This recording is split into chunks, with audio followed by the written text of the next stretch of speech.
Saudi अरब से bureau chief Malik Assam Awan की report के मुताबिक जद्दा में पाकिस्तानी कौंसलेट और पाकिस्तानी कम्युनिटी ने यौम पाकिस्तान रवायती जोशो जज्बे से मनाया। कौंसल जनरल जनाब शहरयार अकबर ख़ान ने पाकिस्तानी फ़ौज और पाकिस्तान बहरिया के दस्तों की मौजूदगी में कौमी परचम को बुलंद किया। शहरयार अकबर ख़ान ने अपने ख़िताब में कहा कि यौम पाकिस्तान हर साल 23 मार्च को मनाया जाता है, जिस दिन 1940 में हिंदुस्तान के मुसलमानों ने लाहौर में त्रीही करारदाद पाकिस्तान मंजूर की और इसके 7 साल बाद पाकिस्तान की तहलीक हुई। उन्होंने पाकिस्तान की दफाई फोर्सेस को ज़बरदस्त खराज तहसीन पेश किया, जिन्होंने मादरे वतन की हिफाजत में अपनी ताकत और जुर्रत साबित की।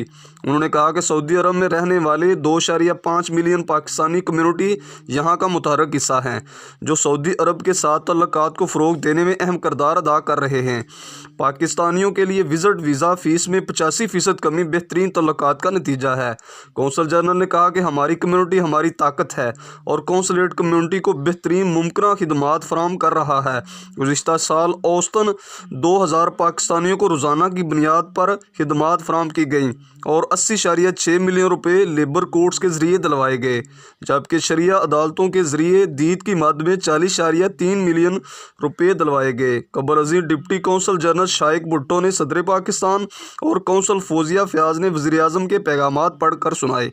स्कूल के बच्चों ने पाकिस्तान के दिन की यादगार कौमी गीत सुनाए और हाज़रीन से दाद वसूल की। कौंसल जनरल ने बच्चों के साथ मिलकर कौमी नगमा सुनाया।